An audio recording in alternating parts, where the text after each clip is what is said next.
Okay, gearheads, let's get down to it. Removing the exhaust manifold 101. There's just not enough vids out there about working on these Camaros. Been chasing this P0305 around, the cylinder number 5 over there, and we've tried it all. Swapping the spark plugs, spark wires, coil towers, injectors. We've checked it for lean, we've checked the compression 145. But we have an exhaust leak over on this side right there at the goddamn donut. The wimpy little bolts that Chevy's putting in here now, you try to tighten it up and they twist off. It's not like the old days. It's really sad.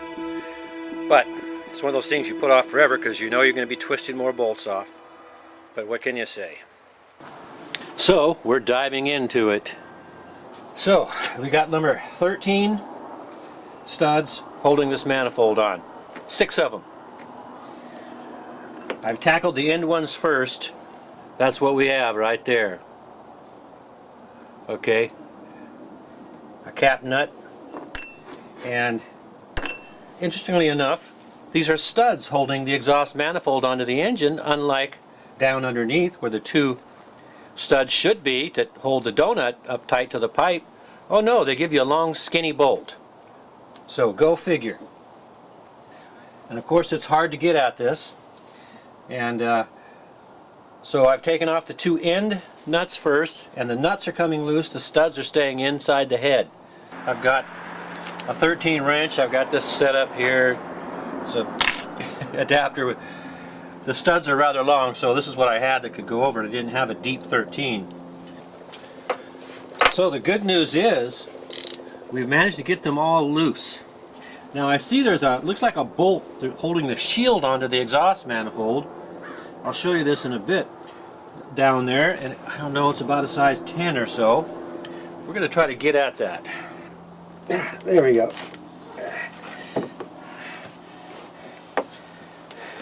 Little 10. Used a wrench. Tried to get a little quarter drive socket on there. Dropped it down below. Didn't feel like picking it. Back up. I'm getting tired of jumping underneath this car to pick up my tools. You know how it is with Murphy's Law. It states that every tool or socket that drops will migrate to the center of the car, underneath it. So, and when you get older like me, that gets to be very tiring. Here we come. That's what it took to get this fell off. So there's our little shield. Okay, we still got some spark plugs in there. We got a oxygen sensor in there, and it looks like it's very difficult to unhook the wire where it plugs into the harness. It's attached at the back of the head somehow. I don't know yet. Who knows? How's it attached back there? I'm going to have to tackle that pretty quick. Alrighty then, is anybody tired yet? Here it is. So, here we have our oxygen sensor.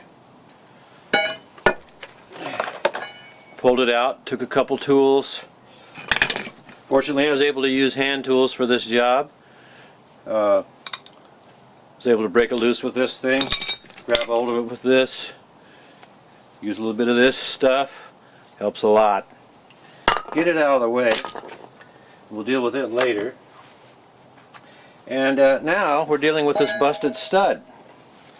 Right there. Okay. We start off with this nitride tipped little guy here. Little double-ended ones, you can buy a pack of them at the hardware store. To get it to 1/8 inch. Now we're getting a little bit bigger. We're going with this, and you can see how old school I am here. This one has a cord on it, and believe me, it's probably older than you. Alright, so let's try this. Oh shit. That's what you don't want to do. I just busted the end of this off. Nice drill. Nice drill bit.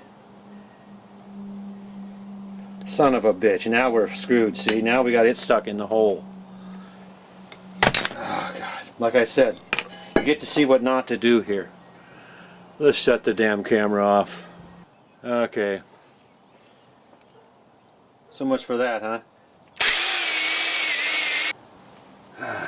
What I'm trying to do is drill it all the way through to about here, so I have this to grab onto, and it's all weakened in here so that I can back it out. Okay. That's getting it real close there.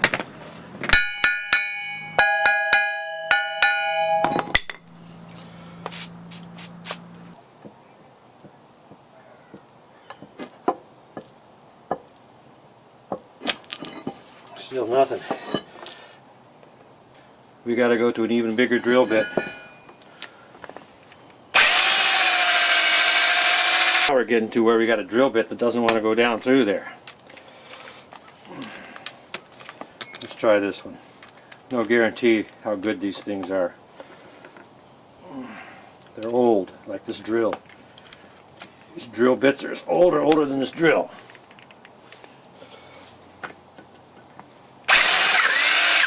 Oh. Well, I don't know if I'll be able to tighten this up enough with this old chuck key arrangement here. I may have to drill all the way through this thing.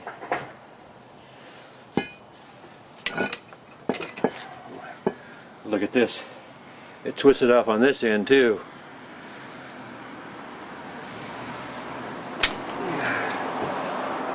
Yeah. Alright, so now we have that.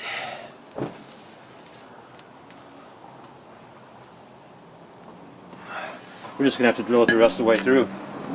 We don't have much choice.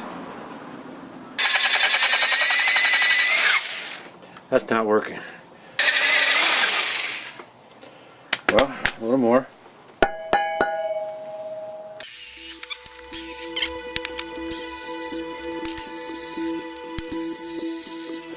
I think all I'm doing is work hardening everything here now.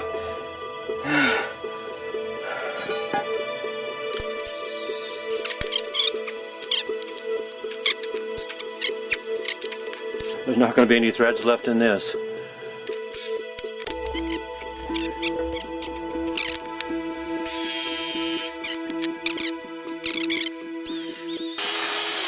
How about that, huh?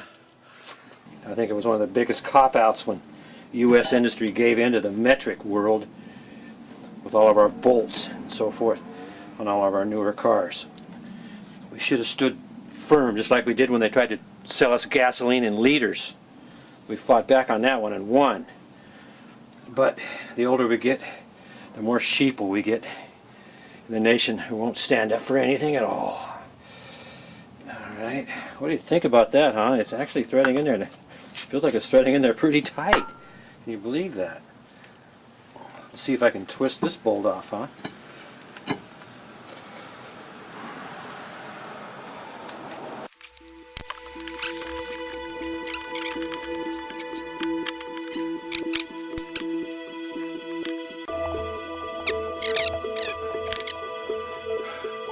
Cross-threaded the other bolt.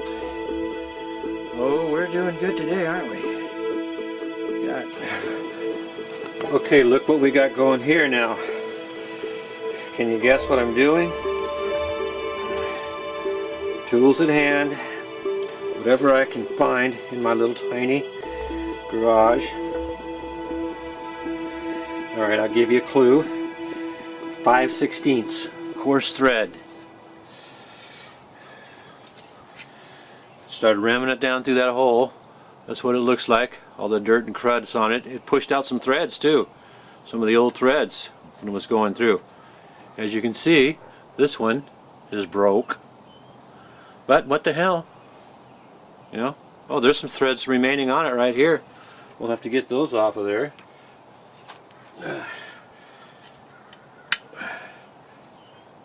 Some of the old threads are threaded around this. We'll have to get those off of there somehow. I have a lot of SAE bolts here because that is all we ever used back in the day. In fact, I took a lot of these, came right off of cars that we took apart, and I sent in 100 pounds of all sizes of bolts to have zinc plated at a chrome plating shop. It was all done rather not too expensively, and I've worked with these bolts all the rest of the years of my life. And that was over 30 years ago. Looks like a firecracker in there. I don't know what we got that, but that one's broke off. These are fine thread. That one, there's your metric, there's your SAE. They served me well. I have all different sizes, all in different containers. Boy, here's a nice one. Ooh, look at that one. The cap head on it. It's all plated. But what grade is this one? It says USA on it. I always like to see that.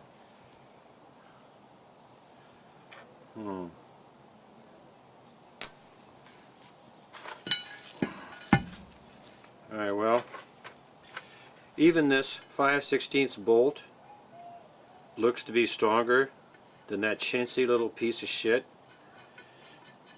metric bolt. Alright, gearheads, here it is, a sunny day in the driveway. Here we have our exhaust manifold. We found a couple of bolts. One is SAE, one is metric. This donut here looks just fine. I don't see any problem. It looks like it was just a case of the thing loosening over time. And it was just a matter of, should have been just tightening up a bolt to fix the exhaust leak, but oh no, it has to rust in place and the bolt twists off. So all of this work ensues.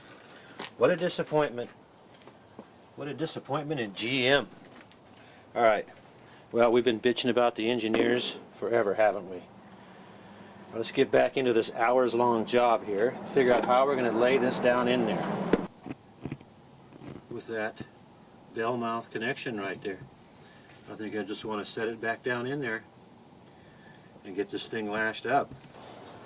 But I know it won't be easy because we had to pry down the exhaust head pipes from underneath in order to get this out because of the studs that are in the side of the head.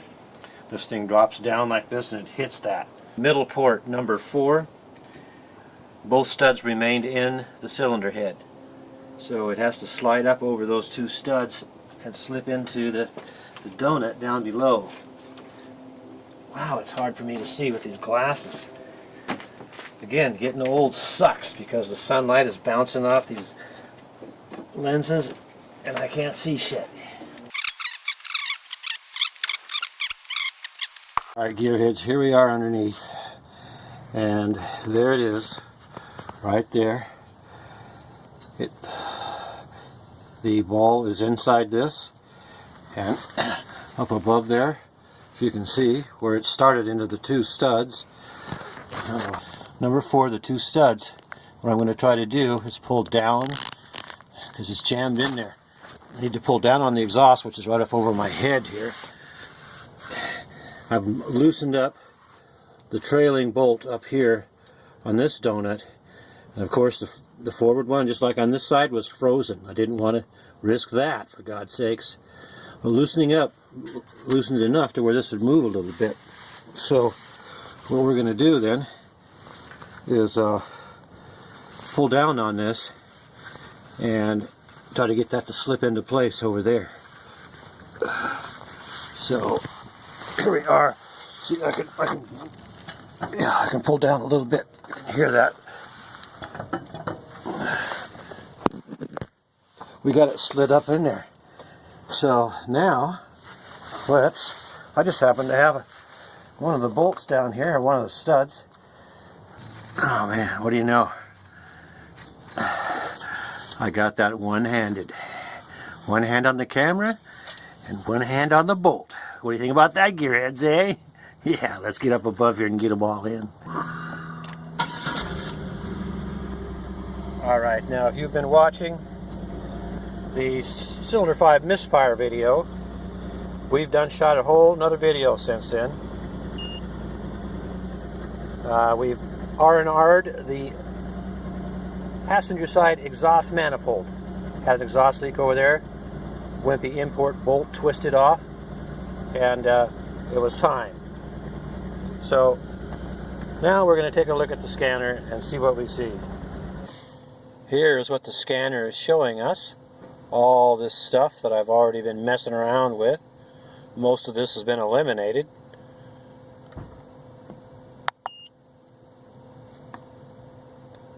Oh, this one, now they're both at 14.8. Here's long-term fuel trim bank 2 and long-term fuel trim bank 1, 14.8. Short-term 0, 0.8. Same thing, 0, 0.8, 14.8. Now fortunately, I have the connector up here where I can get at it. Having taken this exhaust manifold out of here, we have the connector right there where I can reach it. Yeah, see, unhooking that has put it back into open loop. I'm tempted to drive it around like that, to tell you the truth.